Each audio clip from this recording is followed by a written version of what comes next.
So let me introduce Ronaldo Macedo first. I think without any question, most of you know who he is. He's been on Maui now for 25, 30 years, close to that anyway. Maui, Yeah. 90, 89.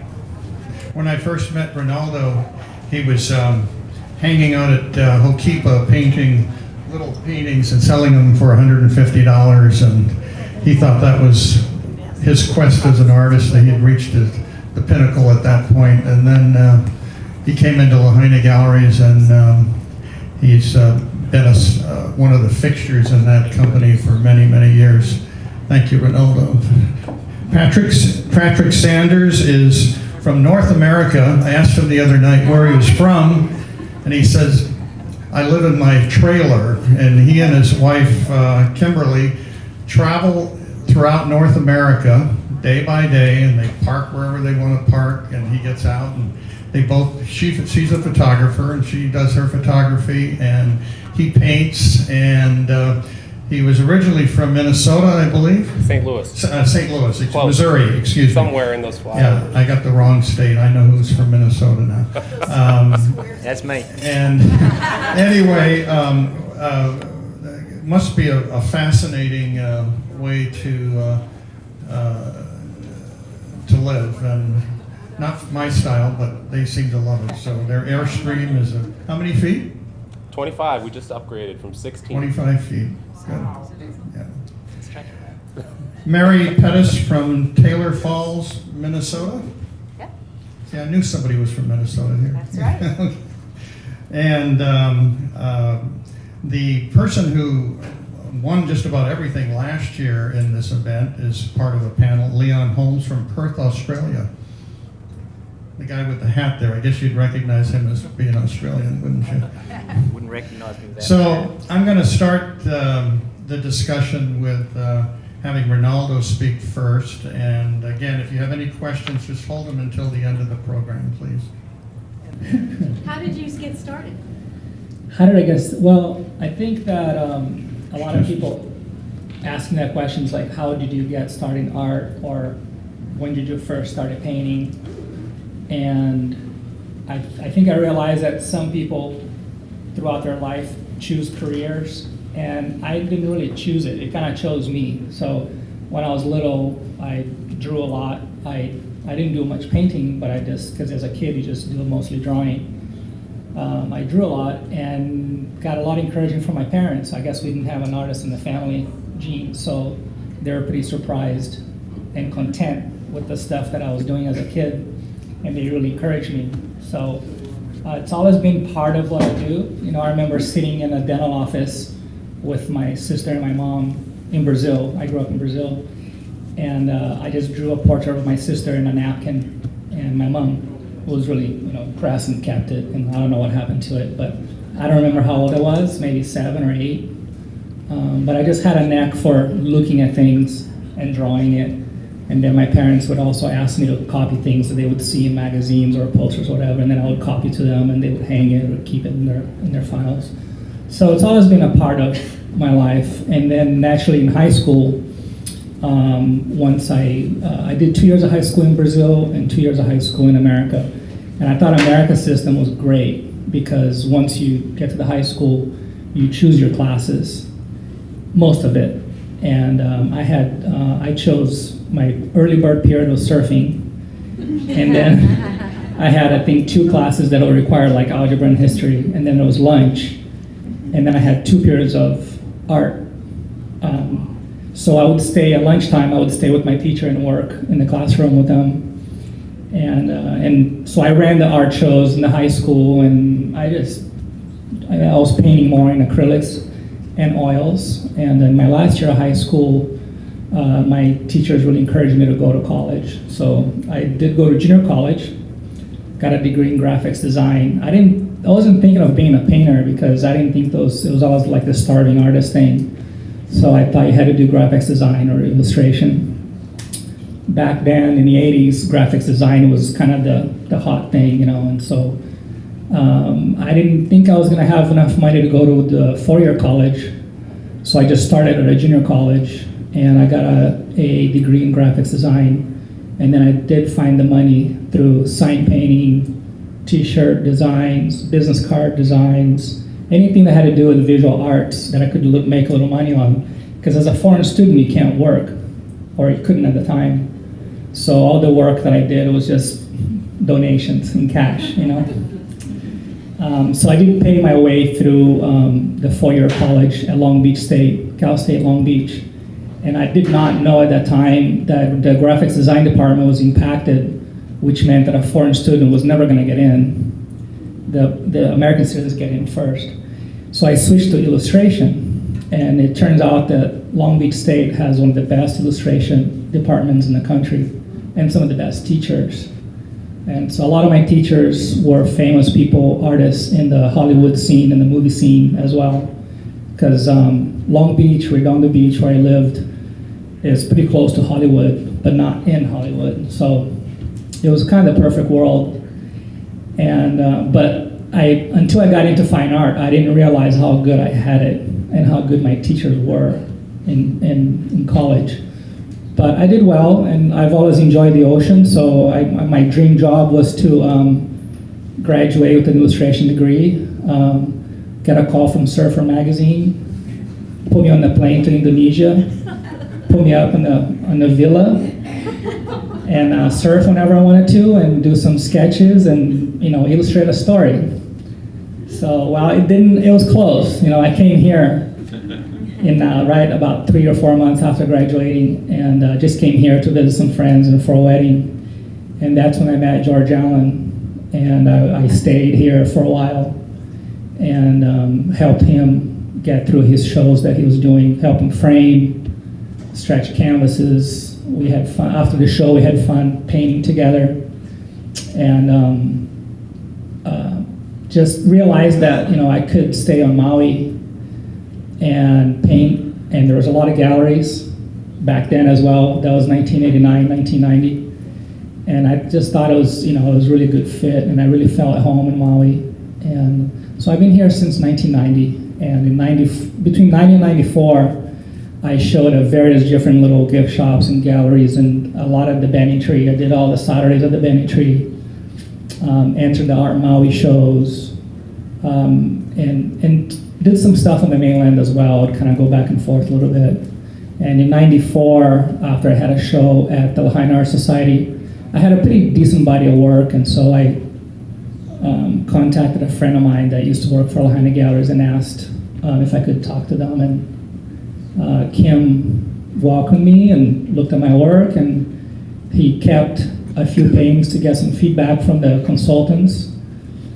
And I think it was like on a Friday, and I had to hold my breath. Am I getting Lahaina Galleries or not? And then Monday I couldn't wait anymore, and I called him, and he said, "Well, I got good news and I got bad news."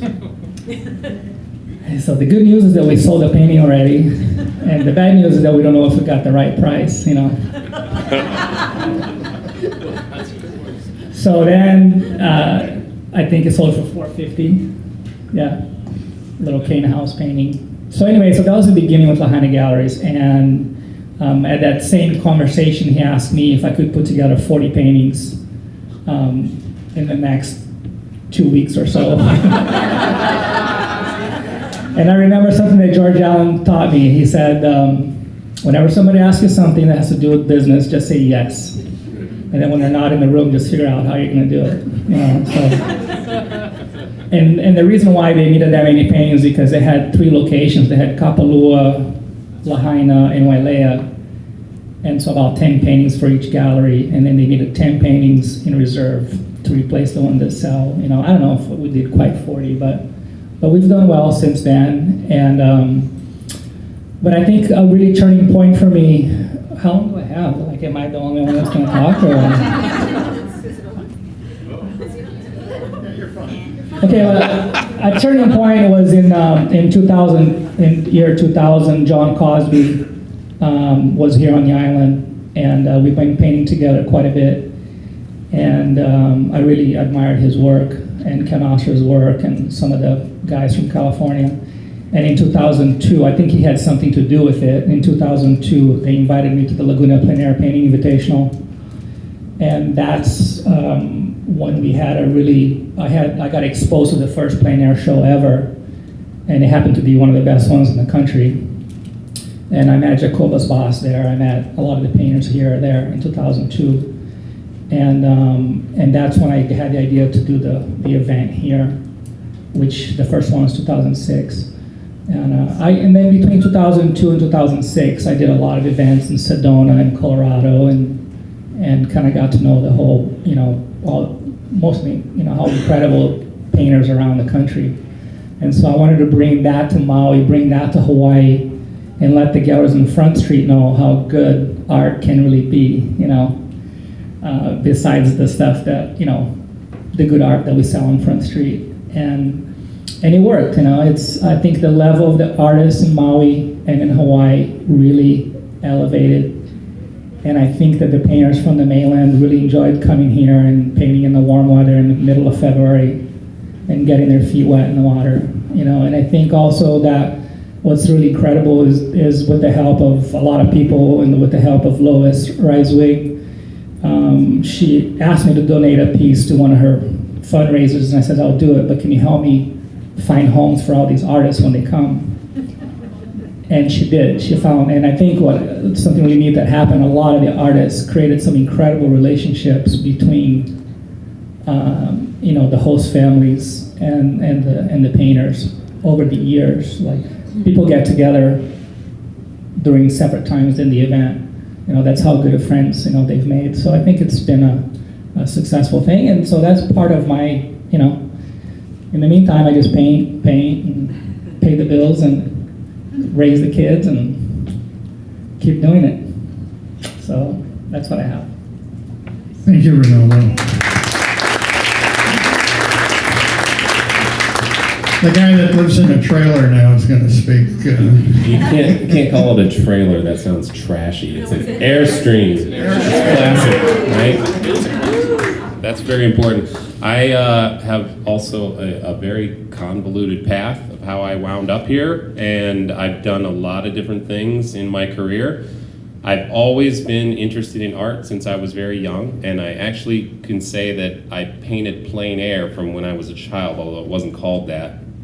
My earliest memories was I would draw things around me that I liked, and there was a Kool-Aid knockoff in the 1970s, and I don't remember the name of the product, but they sent out these plastic cups that you could buy with proofs of purchases, and I loved the grape flavor. And there was a cup called Goofy Grape. It was a little cup that had a face on it, and that was my favorite thing in the world when I was 4 years old. So I would draw pictures of that over and over and over, set it in front of me, and my mother would hang them all up in our picture window until the picture window was blocked out. I don't have any of those, and I don't know what happened to them. They would disappear at night. That's where my career started, and not only did I enjoy the process, I just loved drawing it, which is why I draw it over and over again. My mother was like, oh, that's great, so keep going. She was an amateur artist, and she loved to draw and paint when she was in college, so she was always very encouraging. And then after that, I went on to draw Star Wars action figures, because I was a child when the first Star Wars movie came out, and lower middle class, I couldn't afford all those toys, but the ones I had, I could draw pictures of, and then I'd have more. But I never thought that I would have a career in the arts. My parents pushed academics, so I have a sister who went on to be an MD, a brother who went on to be an engineer, another brother who's a radiologist, so I thought I was going to do something academic related too. And there were two big turning points in my life, and the first was in my senior year of high school. I was in, I think it was a calculus class, and I could do it, that was not a problem, but I noticed that all the other students in the class were really geeking out on it, and they thought, this is pretty cool, and I thought, there must be something wrong with me, because this is not really very exciting, and I want to feel that excitement too, so I went home and I told my mother that I just feel kind of out of place, that if this is something I'm going to do with the rest of my life, something math related, and I don't love it, why do I want to spend 40 years doing that? So she said, well, why don't you apply to art school?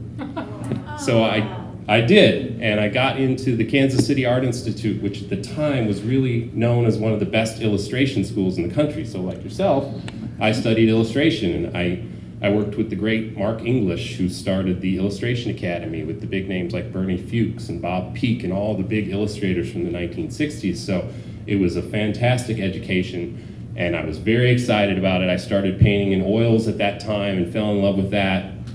And then I graduated from college, and it was a down economy, and their illustration died because suddenly stock illustration appeared. And there was no need to hire magazine or newspaper illustrators anymore when an art director could go online and find an image that would work. Well, thankfully, Hallmark Cards was in Kansas City, so they called me and said, hey, you just graduated from college. We bet you know how to use computers, because everybody coming out of college knows how to use computers, like Photoshop. And I had never used it. But I said, sure, I know exactly how to use Photoshop, because I knew that they didn't know how to use Photoshop. So I went out and I bought a book, and I would read a chapter every night and go in and show them something cool. And then I got hired and I got promoted because I was the Photoshop expert. But I really didn't know anything. And even Adobe, the maker of Photoshop, came into Hallmark Cards, and I helped them develop future versions of the program, even though I didn't know anything about what I was doing. I just said, I wanted to do this. And they said, oh, okay, well, we could do that. But luckily, there was a painter there, ironically, or not ironically, but coincidentally, her name is Gail Flores, one of the greatest watercolor floral painters I've ever met in my life. And she recognized that I could paint, but I didn't paint in watercolor. But she said, I want you to be my apprentice. And she was a heavy smoker, and Hallmark went smoke-free in the 70s, but she said, it's my cigarettes or me. So they bought her a separate building in Kansas City. So it was just her and I in there all day, every day. And she would hold her watercolor brush in these two fingers and her cigarette in these two fingers, and she would paint the most beautiful rose in seconds.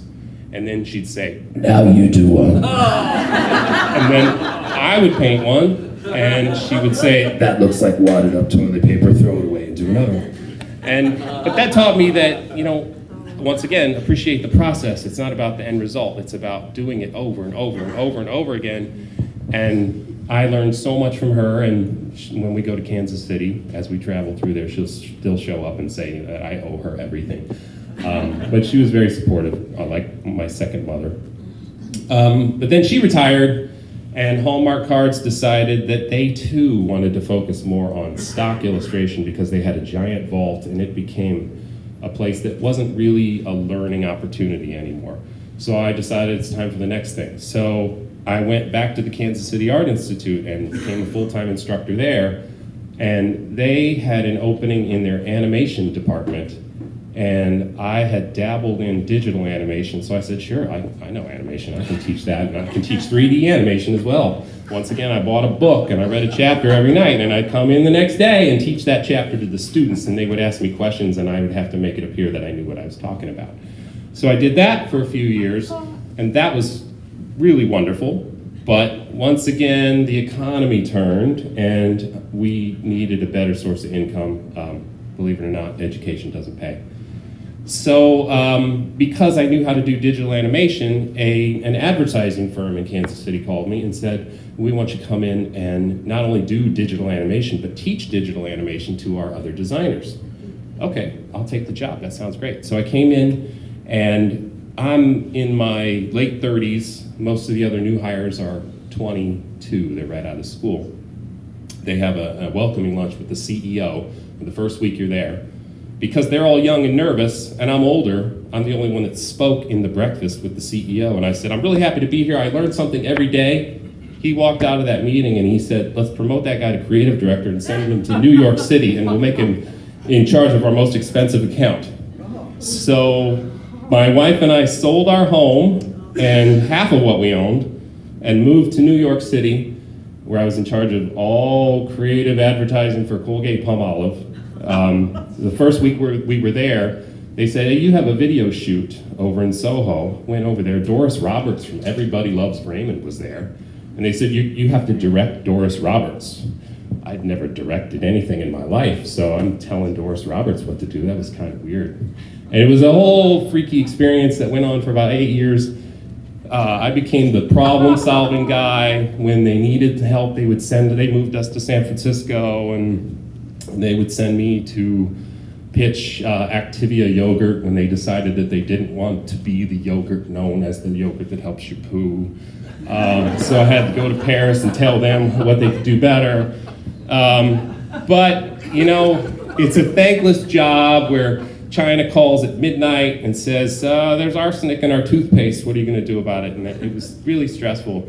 And my wife, to tell it I was stressed out, she said, what do you want to do? And I said, I just want to paint, because I didn't have a lot of time to paint, being in advertising.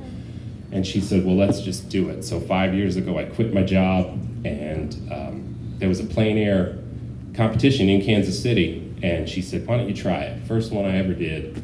And I went out there and I just loved it, just because most of my paintings I would spend a lot of time on, because I didn't have a lot of time. I'd paint for a little bit and then put them away. Some paintings would take as long as 2 years, and this was a one and done thing. I fell in love with it, so she said, let's sell our condo, let's sell everything we own, and let's just go on the road and do this. So we've been doing that now for 3 years. We bought a 16-foot Airstream because we'd never done anything like that, never towed anything. We didn't know if we could handle it. We stayed married after 2 years in that tiny little space. So we just upgraded last summer. First year on the road, we did 16 events, which was too many, and I don't recommend that for anybody. And scaled that back a bit. This is our first time here at this event, and we just love it. We've done the whole island. A lot of people warn me that driving the Hana Highway is dangerous, or that driving north from here is dangerous. Well, if you're not towing an Airstream, it's not that hard. Let me tell you,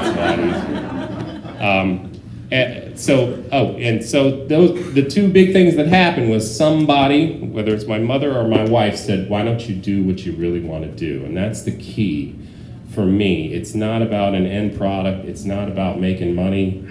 You need that, yes, but if you don't enjoy the process, it's not worth it. And for me, the process is everything here. I found places that I could just get lost in, and hours pass, and you don't even realize that the time has gone by, and you're just at one with painting. You don't even think about what you're painting, and you come out and suddenly you've created something you didn't even know how you got it, and I could just do this for the rest of my life, so that's my plan. I hope I covered everything. Thank you. Wow. How do I follow up on that one? What a career. My life's been pretty similar in ways to both of these guys. Started out as a young boy, wanted to draw, wanted to paint. You know, everybody other than my parents, who were very supportive, would always say, you can't make a career out of being an artist. And I think I found the loophole when I discovered that from a real little boy, I had a doll. It wasn't a doll, it was a plastic duck. But I made surfboards for it, and televisions, and paintings on walls, and a whole house, and a whole lot of it. And I was only a little boy, but I knew from that point on that I wanted to do something creative and draw. And I thought I'd be a graphic designer as much as I wanted to be a painter, but painters didn't make money, so I thought I would be a graphic designer. Started screen printing in my backyard, age of 11, in my cubby house, turned the whole cubby house into a screen printing factory, and I was printing t-shirts for my friends. You know, my mate wanted a Billabong shirt or a Rip Curl shirt, so a bit expensive to buy, so we hand cut stencils and printed them out. We were all running around with these Quicksilver shirts and the rest of it.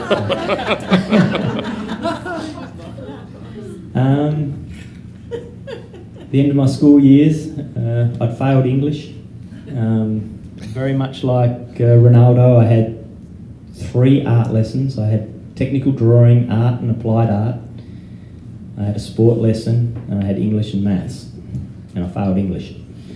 So I had a very serious, everything was artistically bound, so when I left school there was no opportunity for me to go to college because I had no English qualifications. So they put me in an apprenticeship doing screen printing. I loved it, but the thinners, the fumes, the whole lot of it, it's not a very nice environment. The boys I dealt with, that I worked with, I had them punch me in the face during work hours, and they're all on drugs. And yeah, it's a lovely environment for a 17-year-old boy. So, yeah, and I'm sure there's a lot of us out there that have had these sort of experiences through life, but that was sort of where my start happened. I learned to mix colour because, old-fashioned sort of techniques of mixing pots of colour for Coca-Cola Red or Cadbury's, and, I teach workshops and you see someone go to mix purple and they'll go, I'll put, 50% blue and 50% red and I'm going to get purple. It's just, it doesn't happen like that. And sort of 4 years of mixing colour, and that was my job. It was just, you mix the colour and I'll print it, you're the apprentice. Go out there and try again, try again, try again, try again. So sort of 4 years of doing that, or 4 years of just pulling a squeegee across a screen like a mechanised monkey. It's they're interesting jobs. But I went on to do graphic design after that. Worked in advertising for 6 years as an art director, drawing concept storyboards for TV and billboards and all the rest of it. But again, advertising burns you out. So I held my first art exhibition. I was always painting on the side, doing wagging days off work so that I could get a painting finished. And wagging, is that an expression in? That's sneaking a day off, So I'm sick today. It's coming out both ends, and I can't come in. So you don't want me in the office, but. I managed to produce a body of work, and all my friends ended up saying, when are you going to sell me one? I want one. And this is an interesting point. I held my first art exhibition. I produced it myself, advertised it myself, set up the gallery in my own home, emptied the house, put it all in a back shed and turned the whole house into a beachside gallery. And I opened it up for 2 weekends, and I had over 400 people flood in the door on opening of that. At that time, there was no internet advertising and you weren't competing against everybody else. So having that advertising background and understanding that, I was able to hand over flyers and put ads in the papers and stuff, and people flocked in, and I sold more money's worth of paintings in 2 weekends than I was making from the advertising agency in a year. So I was like, this is interesting. Went on a nice holiday, sat and looked out the windows of buses through France and stuff, and kept thinking, what am I doing? So I came back and I walked into the office a week later and I said I'd like to talk to the boss. And I spoke to him, and long story short, I asked him if I could have 1 day off a week so that I could pursue my art career. I was taking 1 day off a week anyway. And he basically said, I'll think about it, and then he came to me and he said, no, I can't do that, I need you here. And I said, well, I'm sorry, I quit. So I quit my job, and I thought, well, if I can make X dollars in, 1 day a month sort of thing, I was painting really, and on my weekends and in the evenings, but if I can do that and not be doing my work hours, I thought this is great. So I quit my job, told my parents I'm moving back home, and I set up studio in my dad's garage, and held my next exhibition, and I sold next to nothing. And I think the lesson in that is that if you're going to start out as an artist, make sure you've got a good database of people that are going to buy artwork. Because your friends and family will buy your artwork once, and then they'll come to every show for the rest of your life, drink your drink, eat your food, and say, I own one of Leon's works. It's just like, oh, wonderful. You're all here again. Did you buy a second piece? No.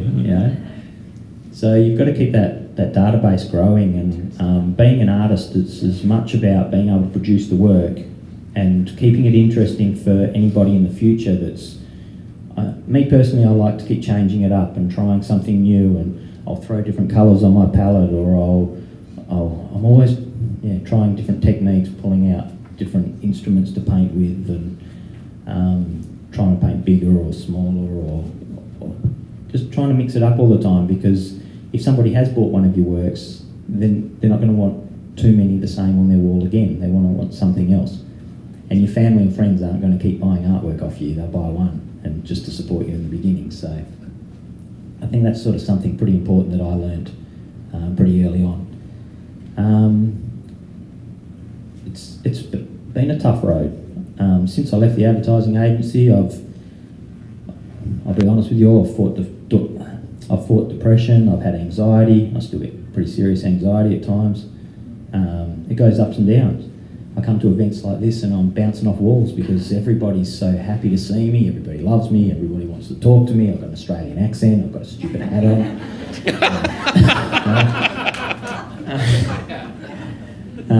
I tell stupid jokes and all the rest of it, but and the opportunity to have that opportunity in America, and I don't know if she's still in the room, but I want to thank Laurie Putnam because she introduced me to the market over here, and I don't know if she's back there anymore, but thank you very much, Laurie, if you're here.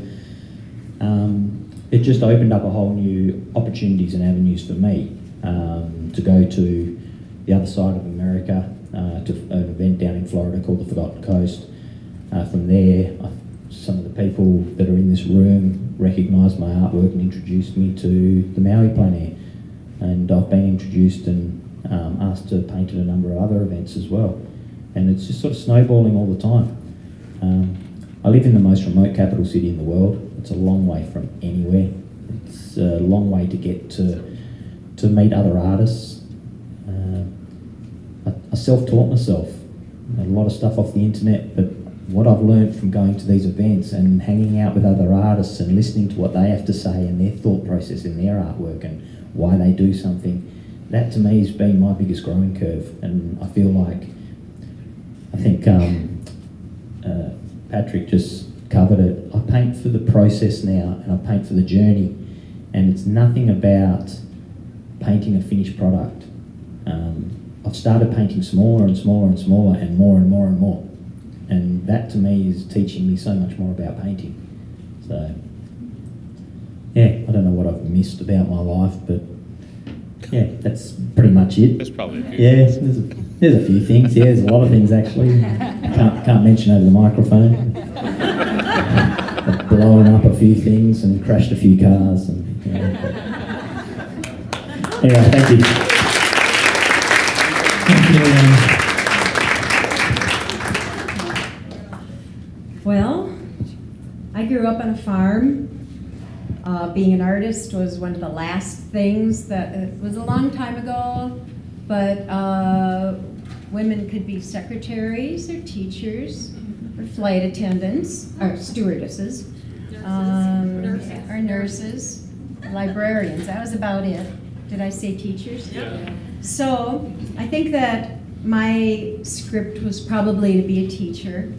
But unlike the others, I didn't draw. I just remember being one of 8 kids, second oldest, and chopping a lot of beans and folding a lot of diapers and washing a lot of clothes and going out. So I would always escape from the rigors of a farm family to go outdoors. So anything I could do outdoors was really my refuge, and I think the seeds were planted, I think, of my realizing that I'm looking at the world in a different way. I'd go collect the eggs and I'd see the dust coming through the window in the chicken coop. And I would just lose myself thinking about that. Why is that color? I don't know. Good German family, and so we were always talking about, you have to be practical and you're going to have to make a living and all that. So, but my parents were very supportive. I went to, of me getting an education and stuff. So I went to college, and I thought I didn't know when I first entered college whether it would be in music, drama, or art, frankly. And I was in a play in Macbeth, and it was at the same time that I was in a painting class, and at the end of Macbeth I had a program to show for it, and after the painting class I had a painting, and I thought, well, I'll be really practical, I'll be an artist.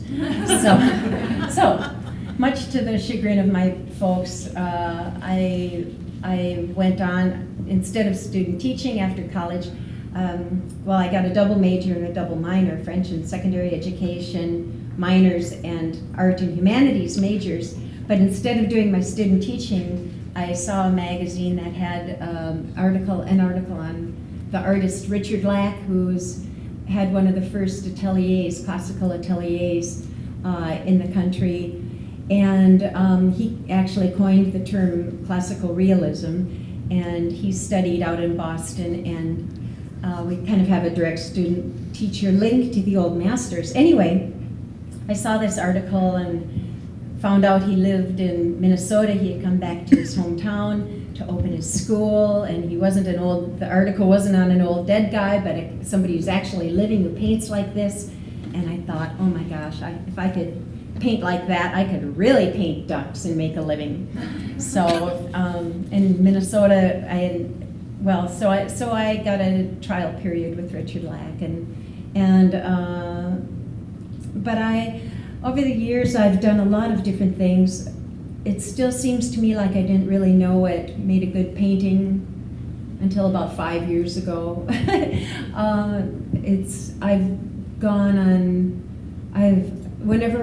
There's always been something, I've always wanted to learn more, no matter what it was.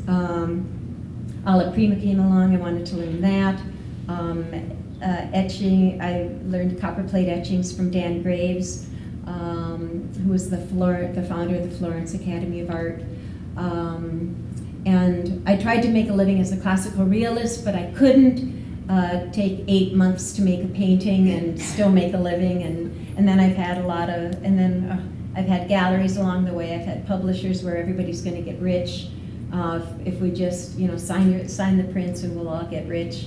With wildlife paintings, a lot of them very bad wildlife paintings that you can still find if you Google Mary Pettis from 40 years ago. There are wildlife paintings but don't do it. Don't click on them, please, because it's taken me a lot of years to get rid of those old images. So they don't come up first when you Google my name, because there are thousands of them out there. But that's okay, because it helped pay the bills and helped my kids, helped put food on the table. And so I always said throughout the course of life, I was home and I always wanted to have kids. So I was home and I always had a painting in the dining room and kids playing the piano and doing stuff. But I always said, but I was home with my kids, and now the kids were saying, as adults, we'll sit around the table and they'll say, yeah, and Mom, we were always just thinking, Ma, get a job, we're hungry here.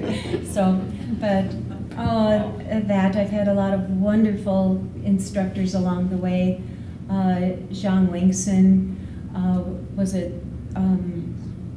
he taught at Jim Wilcox's in the Tetons, and I had the opportunity to learn the Chinese art,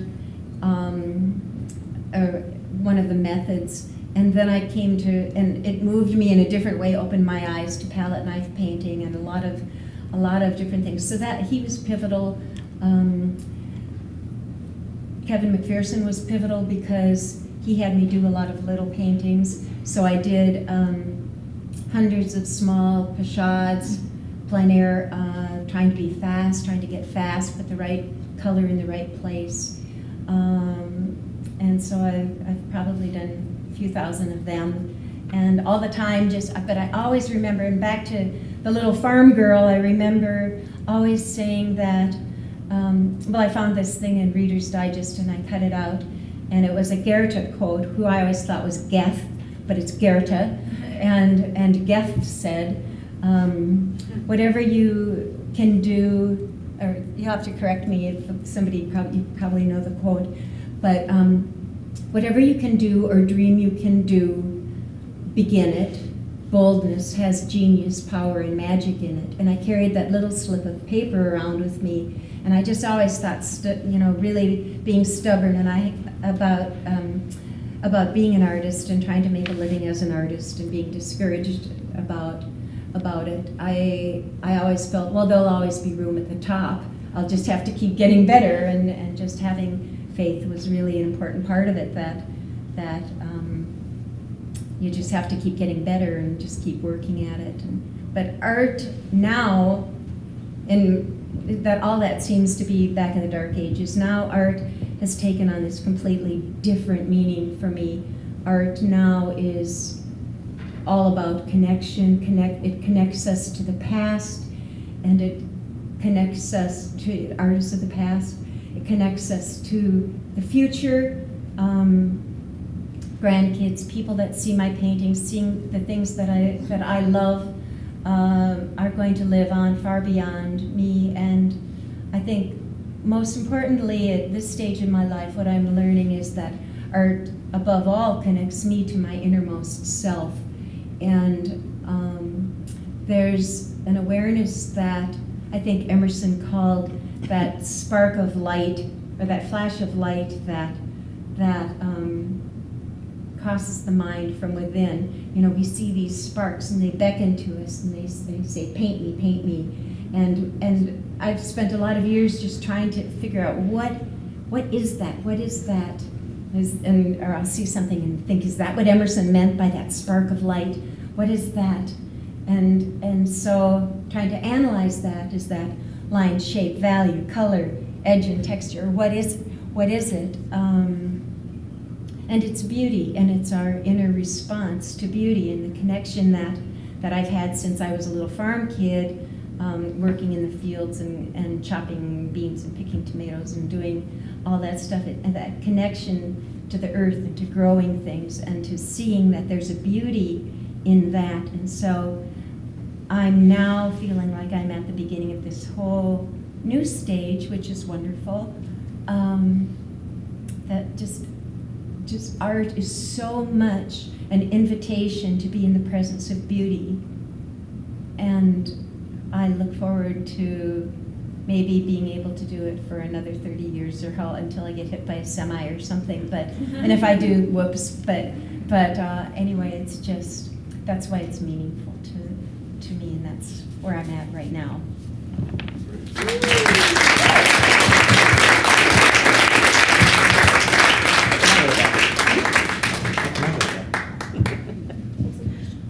I have a question for each one of you.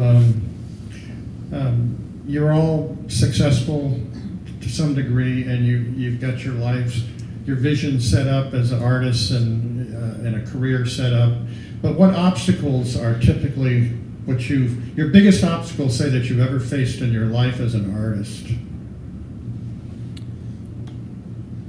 I guess I touched on it anyway when I was talking about my life, and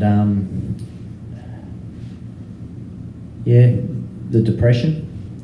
That came about a lot through other people, actually, that were I was surrounding myself with the wrong sorts of people, and they were pulling me down. As an artist, though, it's those tight times of money, and then you start to think, I need to paint to make some money, or I need to make some money somehow. It's not about, you stop painting for you, and that's a big obstacle to try and get over. And at one stage I was painting formulaic styles of paintings. I would paint the same sort of scene with slight variations. They were selling for good money, but I guess that sort of made me a little depressed as well, because I wasn't able to paint what I wanted to paint anymore. So I'd paint these boats on the water, and then I'd paint boats on the water again, and I'd paint a boat on the water with a headland in the background, and I just kept painting these same scenes over and over again. People were coming in and going, oh, I love it, and I'll pay lots of money for it, and I had some money in the bank. But as soon as I painted, a picture of a flower or a landscape with a hill and a tree in it, oh no, that's not your work, I don't want it. And I was very blessed, and I met a beautiful lady, and I'm married to her now.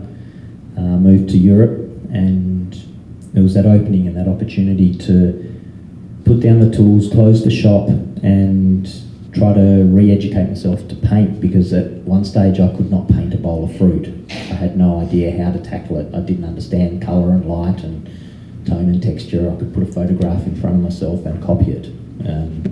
That was what I was good at. But that opportunity to break out, and I think you've got to fight those obstacles. You've got to, swings and roundabouts, you've got to try and break out of the mold that you're in. But you've got to take big chances and have a real go at it.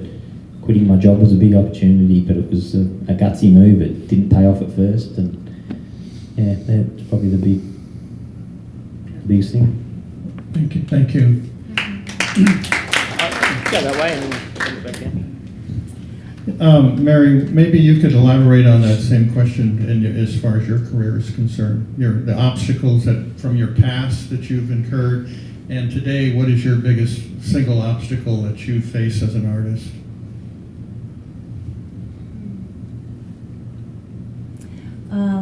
I think probably the biggest obstacle was trying to decide if I wanted to jump off the cliff. And for me, that meant walking away from what was working.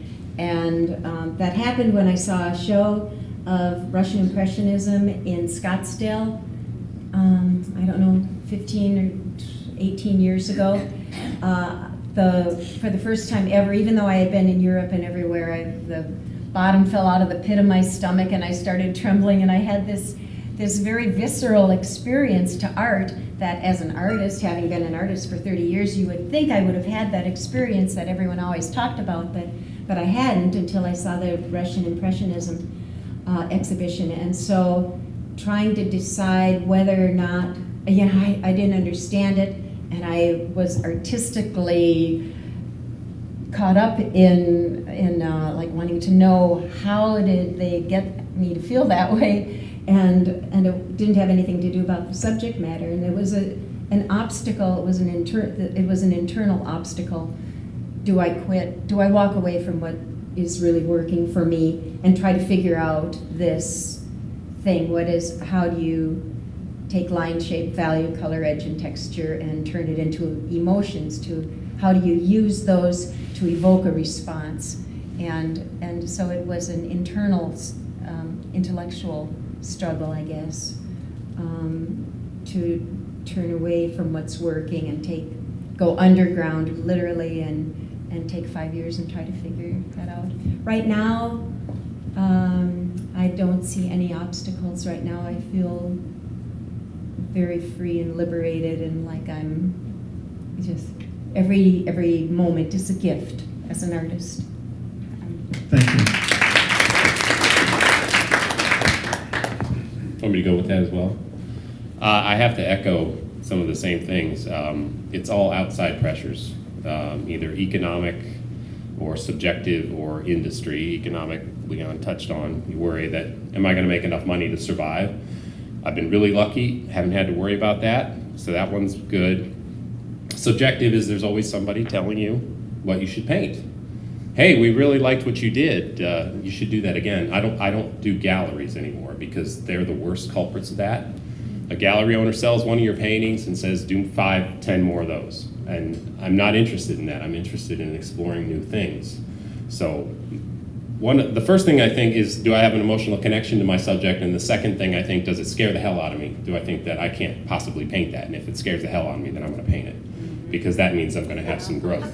And then the third thing I said is industry pressures, and by industry pressures I mean there's always somebody that's trying to come along for the ride in one way or another. Plein air's become very popular, so there's a lot of publications and online and offline publications that all say, if you give us this much money, we'll make you successful. If you do this is the one thing you have to do to be successful. And once you start listening to that, you're not following your calling anymore, you're doing what they're telling you to do. So you have to find what is it that brings you happiness with it, and stick with it. Don't listen to anybody else. They don't have the answers. Nobody has the answers except for you. This is a personal journey. You can't match someone else. If you see someone else who had success because they did this, that, and the other thing, that's not necessarily and probably won't work for you. So the main thing is just if I wanted to do this to make money, I could go work at a gas station and do very well and not have, to your point, the pressures of, am I going to make it tomorrow? This is a tumultuous lifestyle, it can be, but it's very rewarding as well. So go for it. Just don't listen to anybody else. Do what you do. Thank you.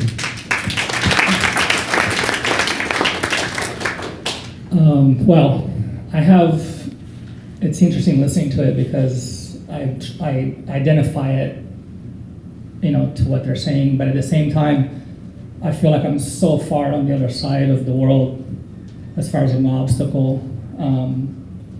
In 2000, I had a daughter. In 2002, I had a son. And feeling so fortunate to make a living as an artist, I could not say, I'm not going to do this, I'm not going to do that. I just had to do what I had to do with the mortgage, healthcare, paying my, I got a self-employed, so you got to pay your own healthcare. And the 2 kids, you do what you got to do. And I want to go surfing. And I want to have a nice car that's going to make it to the beach. So I really, I got into situations where I did paint what I didn't want to paint. And I did paint, so I tried to balance it out. So my biggest obstacle, 17 years later, after my first daughter was born, is can I still balance paint what I want to paint and paint what pays a $1,400 a month Kaiser bill? That's just a Kaiser bill. So when you get up in the morning and you drop the kid off at school and you're looking at the ocean, you're going, wow, I want to go surf. Wow, I want to go spearfishing. Oh, shoot, I'm 2 months late on that commission. Oh, shoot, they just sold a bunch of paintings at the gallery. I need to put more paintings there. My biggest obstacle is I cannot go have fun. I got to go into the studio, or I got to go set up somewhere and do a painting. And if doing what we did here, it's not easy to go drive around, find what you want to paint, feel it, set up, and actually execute it. It takes a while. It's not like, oh, how long did this painting take you? No, dude, I drove from here to Haleakala, didn't work out. I went to Hana, it didn't work out. I'm back in Lahaina where I started, and now I'm doing a painting. It takes a while to do the paintings. So, yeah, it's a lot easier to just go to the studio and take care of the commissions. That's, to me, also another obstacle, because I really want to be outside. Surfing first, painting second. So it's kind of a mental obstacle, but in the back of my mind, it's always the kids. My kids, my wife works too. And the past 5 years, paying for a kid that wants to go around the world and achieve her dreams in surfing, where's that money coming from? I don't want to go work at a gas station. I don't want to do screen printing. I'd rather paint. So I'm going to do what I got to do to something that I started. I brought them into this world, and now I got to support them. And if I can do that with paint, I'm stoked. I'm like super happy. And if I can get up in the morning, go for a surf, and then work the rest of the day, or work the whole day, and at the end of the day, go for a surf with the kids, that's pretty good. So I would say the obstacle is just the mental thing that you want to go play, but you got to work. But my work is really good. My son says that you don't work, you just draw all day. So.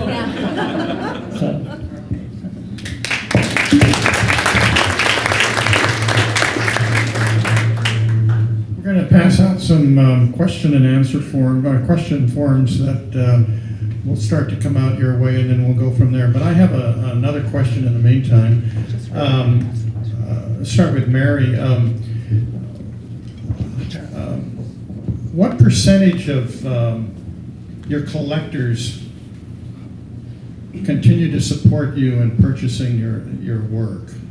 In other words, if you sell 100 paintings a year, which you probably don't sell that many, but if you did, maybe you do, how many of those are sold to people that have previously bought your work? Probably 50%, I would say. I have some really good collectors. When I get big commissions, a lot of times there'll be a repeat commission. Same thing. And what percentage of the paintings that you do each year are commissions?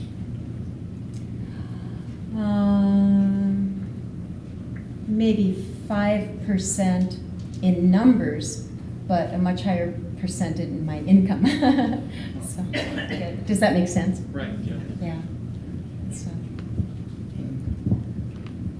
Same question. Same question about your past collectors, yeah.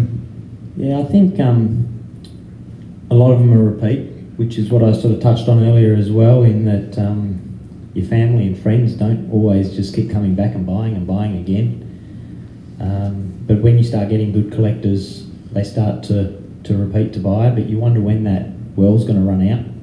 So you sort of look at it and go, well, I need to keep building that collectors and buyers. But when you discover and you find a new collector, it's quite often that new collector that's come in and bought one painting will come back to another show and buy another one and another one. So they sort of take over from the last lot.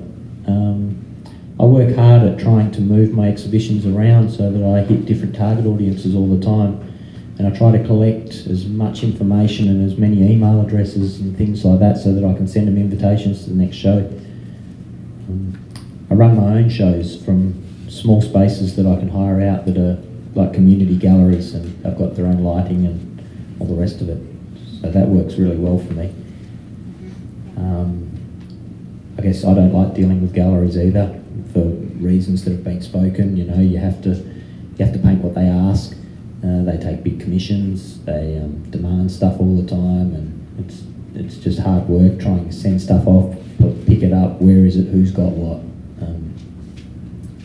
And I like to be there to talk about my work. So, but yeah, as far as the collectors go, I would say probably it's just repeating all the time. It's probably 50% that are repeat buyers, and you're building on it, but that next buyer becomes another one again. Thanks.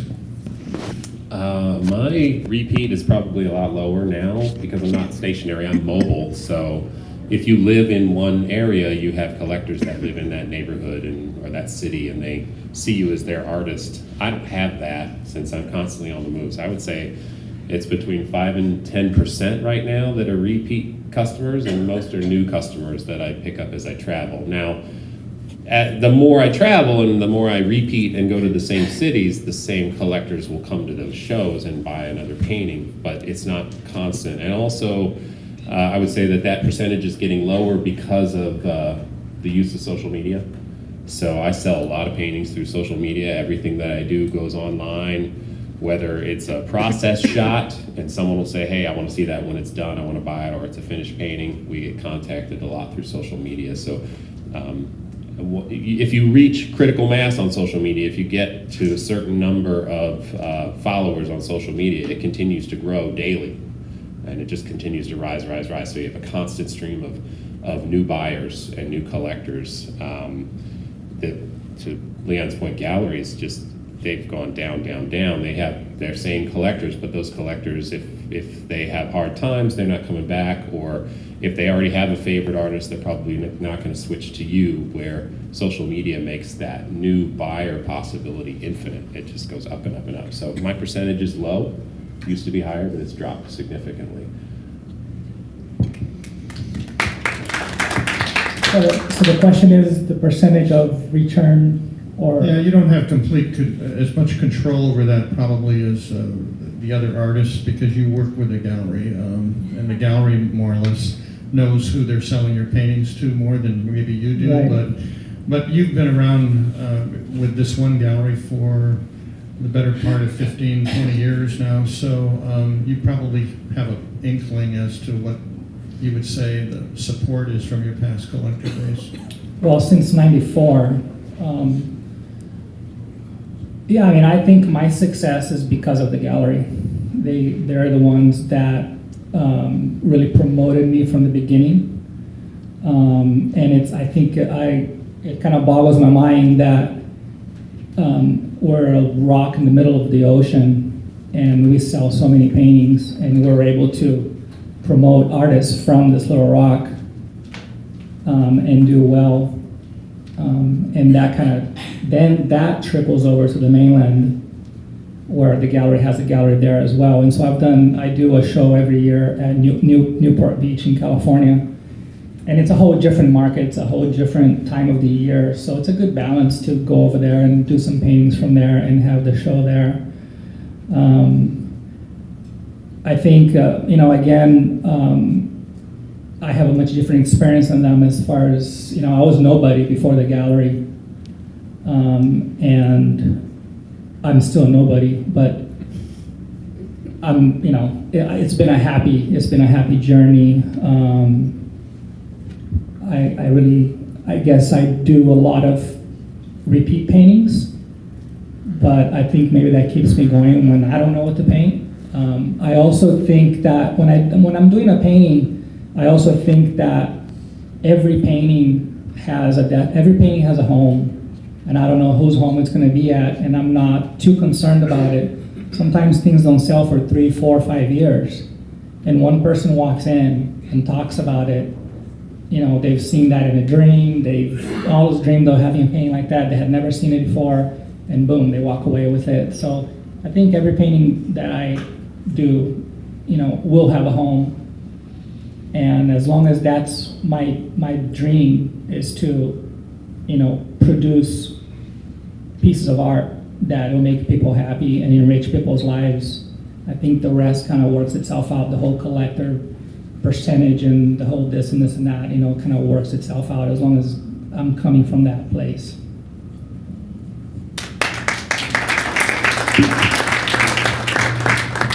I have some questions from the audience, so I'm just going to ask each one of you one question of the grouping here. So I'll start with Mary first, because I think your background is indicative of probably being the person to ask this question to. What classical artists from history most influenced your work in education? Oh, it's changed a lot over the decades. Probably, I think Discussionn, ironically, is a Russian landscape painter, and he was the first Russian artist that I was exposed to. But he, when the kids were little and I was painting for the wildlife market, which is, I did that because wildlife, that's my surfboards and whatever in the Midwest, everyone likes ducks.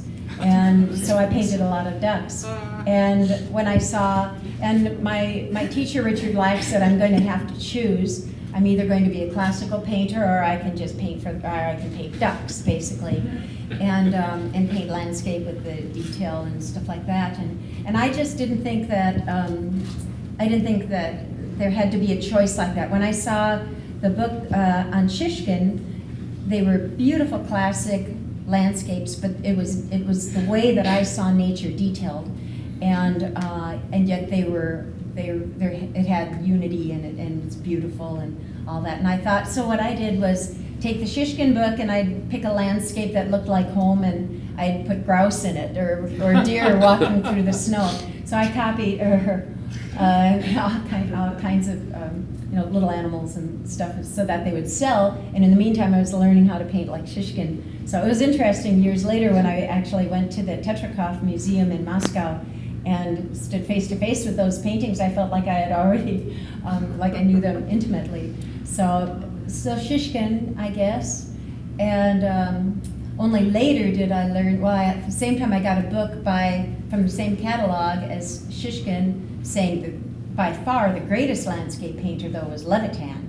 And so I thought, well, okay, I'll get the Levitan book, even better than Discussionn. And I got the Levitan book and I leafed through it, and there was very little detail and not that classic look. And I didn't understand tonality at the time. And so the Levitan book just sat on my shelf for like 20 years until, well, not that long, but maybe 10, 15 years, until I got into this kind of thing and went outdoors more. And then I started realizing that, now Discussionn went way on the back burner, and then I started to really understand what art was about, and that Levitan was a lot closer. So Levitan would probably be next. It took a long time before I thought that Sargent was better than Bouguereau and Alma-Tadema and all those guys. The 1800s, I loved that work.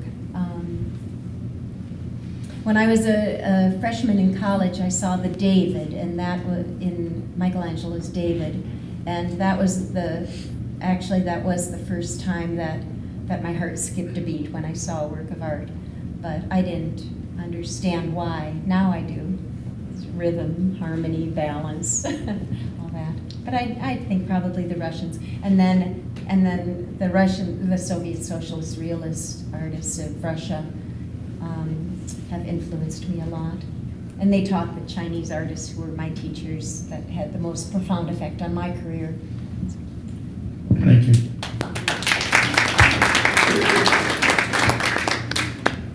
Question from the audience to Leon. How do you decide what frames you use for your paintings? And more specifically, do you dictate the frame according to the art, or do you just use basically a standard frame for everything? Why do I get this question? It's actually quite an interesting question for me, because everywhere I've travelled around the world, and with my past probably 5 years of painting, I've been to so many different places and exhibited in so many different countries, and everywhere you go they frame differently. The Americans love their black frames, and me personally, I think it really shows off the artwork. Australia, they like white and this champagne silver colour for some reason. They've got really modern homes, white walls. They want something that's going to match their sofa more than the painting itself. So I guess, and then you go to Europe and you go to Holland, and they don't want a frame on the painting at all. So they want it just raw canvas hanging on the wall, and they struggle with my artwork because I paint on a board, but they all paint on stretched canvas. But I can't fit that many stretched canvases in my suitcase. Look, choosing a frame, I've come to the conclusion it's almost become a personal preference for the buyer. If I've done a commission, I'll quite often say, look, I've seen a piece of art that looks like this sort of thing that looks good in this one or this one or this one. And I'll get some sample mouldings from my framer and say, look, go and talk to the framer. It's not my job. I'm not a framer. I'm a painter. And I quite often say too, you're not buying a frame. You're buying a painting. I'm giving you a frame. Okay? You know, think yourself lucky, or I'll take the frame back because I need to present it for the next show. Frames are expensive. You know, it's probably the most expensive part of my job. It's a frustrating thing, and then someone will come along and go, I really love that painting but I don't like the frame. You go, well, you know, take it off. You know, it's worth $100. Go buy another one. You paid $1,000 for the painting, and while you're at it, buy a nice spotlight and put it in the ceiling, and you know, spend another $500 and light the thing. Because you're buying a painting, you're going to go stick it in the shadows of your toilet. You know? Seriously, I mean, I'm quite happy when someone hangs my painting in the toilet, because at least everybody sees it.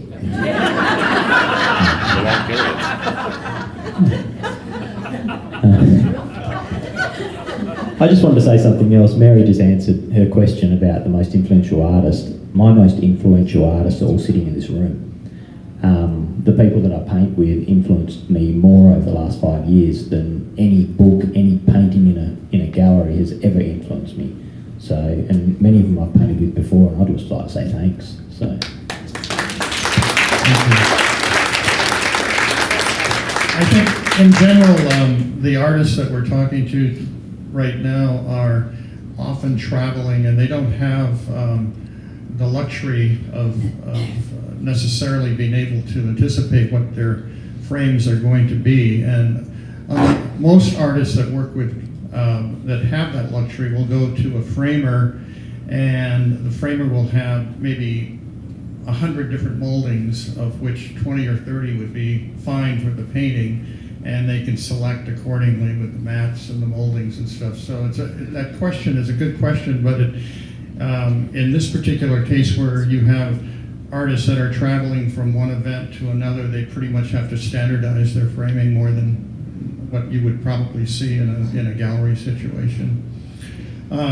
Patrick, what subject matter did you think you couldn't paint but tackled it, and how did you do it?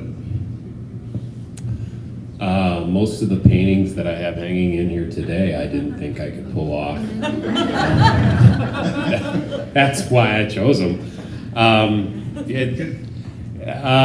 But I overcome that the same way every time. Forget what you're painting. I don't paint things. I paint shapes and values and color temperatures. And if you do that, you can paint anything. And I get asked a lot of times to teach specific classes, like a portrait class or a landscape class or a floral class, and I teach them all exactly the same way. So students that come to one and then come to the other say, well, you didn't really change anything. Well, no, that's the point. And this is so important, because if you're not approaching it that way, and you say, I have a system for painting a dog, or I have a system for painting, water, then you have gone down to gimmick, and you have created a gimmick and a formula for everything that you paint. Now, there's nothing wrong with that, but then when you are faced with something that you don't understand, you can't paint it. And I've been there. That's where everybody starts, because we have this shorthand in our head about what everything looks like. We can't possibly remember things photographically because we go insane, because it's too much data to hold. So we create this shorthand, and then you see it with students. Well, I want to paint this face, and they draw an oval. But I say, but part of that head is covered up by the leaves from this tree. Well, yeah, but I know it's back there. But maybe it's not. And if you don't understand it, then you can't paint it. So you have to assume what you think you know is wrong and just go with what's in front of you. So if you do that, you can paint anything. And I still struggle with that. I think everybody does. Every artist struggles with that suddenly the shorthand comes forward and you say, well, that's a boat, and it's at a really odd angle and it looks very flat, and I should round it more. But once you do that, suddenly that part of the painting looks like a cartoon and the rest of it looks real, and you get this weird juxtaposition between what's real and what's not real and what's memory, and it can get you into trouble really fast. So just stick with the colors, stick with the values, stick with the shapes, and it comes together. Thank you. Good question for you, Ronaldo. What is the one thing you are doing today that you attribute most of your financial success to as an artist? That doesn't necessarily mean what you're painting, I don't think. I think, what are you doing as an artist to be successful financially? Discipline, I think, is probably the first thing that comes to mind. Like my son says, I don't work, I just draw. So I don't know. I just think that I don't want to do anything else. I mean, I don't know how to do anything else. Yeah, I know how to do some other stuff, but as far as work goes, I don't want to do anything else. So if I have the discipline to get a percentage of my time dedicated to work, and I get rewarded financially, then I get to play. If I play every day, I'm not going to get rewarded financially, and I'm not going to get the work done. And there's other people in my life that depend on me, and so that's not fair to them. So I think that what I'm doing today is having that discipline to work and know the difference, know the balance between I'm playing too much or I'm working too much. I need to play. My wife is pretty good at saying, "What? You're gonna go fishing today? What? It's Tuesday." I know, but I got, there's a storm coming, and I won't be able to fish for the next 7 days. And so she reminds me that I need to go to work, and it helps having a studio. So part of what I do today, I mean, I've had a studio for the last 15, 18 years, and especially with the kids, it really helps having that space to go watch TV all day. People think I just watch TV in my studio. Well, if I did that, I wouldn't have over 100 paintings a year. But yeah, so I think having a studio really helps getting the work done that I need to get done. And yeah, sometimes it doesn't mean that I'm actually getting a painting done. Sometimes I'm planning it, or I'm thinking about it, anticipating it, if it's not a plein air, piece, so. Thank you. Why don't you send the microphone down to Mary? We'll come back up the ladder. This is a question for all of you, but I'll have you address it, Mary. What do you, as an artist, what do you give back to your community? Well, through the years, I've done a lot, depending on my time and my ability. But I've mentored gifted and talented kids. I made a practice of never saying no if someone asks for a donation. I'll just find something, or I'll make something, or I'll do it. There's always someone that is having cancer, or some ducks that need breeding ground, or over the years I've just made a decision. Someone comes and asks me for something, I'll say yes. And because I've learned, I always get back tenfold, whatever it is that I give. I've taught a lot for free. I speak, do lectures, help mount exhibitions. If anyone says, my kid is good and can you teach them or teach lessons, or where can we go to learn how to do what you do, I say, come on up. My studio is, I'll be at the studio at such and such a time. Just come and see me and let me spend an hour with them, get the right brushes, I've asked them, get them started off in the right foot. I think that's really important. So I think especially the children, I think it's important to give time. And I'm fortunate that I still have some of those old wildlife prints up in the cedar closet, so I still have things that I can donate that people actually think are worth something. Wonder why I'm doing what I can do now, when I could paint eyes on a flock of green-winged teal, 14 birds flying over a marsh. Why am I doing what I'm doing now? So they really like that stuff still. So I'll once in a while donate that stuff. It brings them more money when I do that.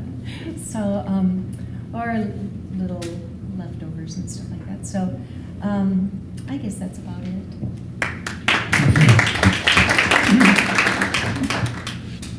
Leon, what did you learn looking at other artists' works this week?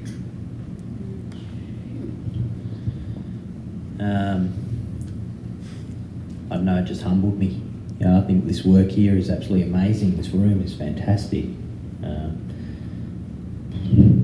Geez, I don't know. It's amazing show. It is an absolutely amazing show. One of the strongest bodies of work I've ever seen at one of these events. Every artist in the room, I thought, could have won any number of prizes. I think they're all knockout pieces, and we've had nice weather. Some might argue differently, but I thought it was. We got some really nice days, and there's been a nice variety of weather.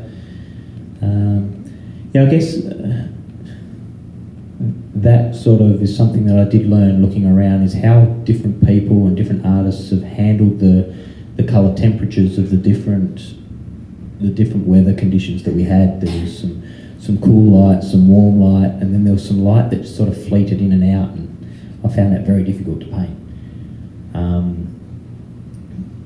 But yeah, there was some beautiful cool light paintings within the body of work as well, and I'm not a very good cool light painter, I don't believe, so that to me, I sort of studied a lot of that on the walls. They might not be the most brightest paintings that are punching off the wall, but the execution and the way that they've been painted, it's very high respect for what they've done, so yeah.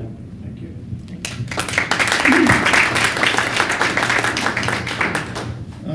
Question about your palette, Patrick. How long do you go into periods of time where you actually reconfigure it or change it, or does it pretty much stay the same? It evolves over time, but it's fairly consistent. I have a consistent set of warm and cool colors. And then occasionally I'll throw some weird color on there and try it out. But I get asked that a lot. Do you paint a landscape with a different palette than you would paint a portrait with? And the answer is no. You understand the colors that you know, so you know how to use those. It's okay to add to it, but if you keep it consistent, then at least you know how to get roughly where you need to be. Then you can add some strange colors on there for variety. Over time, my palette evolves because I noticed that there's a pile of this cool yellow that I don't dip into, and it's just sitting there getting a skin on it. So I don't put any more of that out, and eventually I get rid of it. And I would say also my palette evolves because a lot of paint vendors show up at events and give me free paint, and I just try it out, and either I like it or I hate it. But for the most part, if you have a warm and a cool of every primary color, you can mix anything that you want to mix and get the color harmonies you need. So very consistent. Thank you. And the last question, actually Ronaldo's already answered this question. The question is, what percentage of your non-commissioned paintings eventually sell? And I think he said earlier that over the years, all of his paintings have sold to someone. There's always somebody that hasn't seen the painting, that's the one person that loves it the most, and that's the person that ends up buying it. So he has no paintings anymore, they're all sold. Well, I want to thank you all for coming, and I want to thank you, 4 artists in particular, for agreeing to be part of this panel. I think it's been very educational for myself as well as for all of you who are here. And I must say that I've been exposed to a lot of paintings over the years, and this show is one of the most dramatic, most beautiful exhibitions of art I've ever seen. It's unbelievable.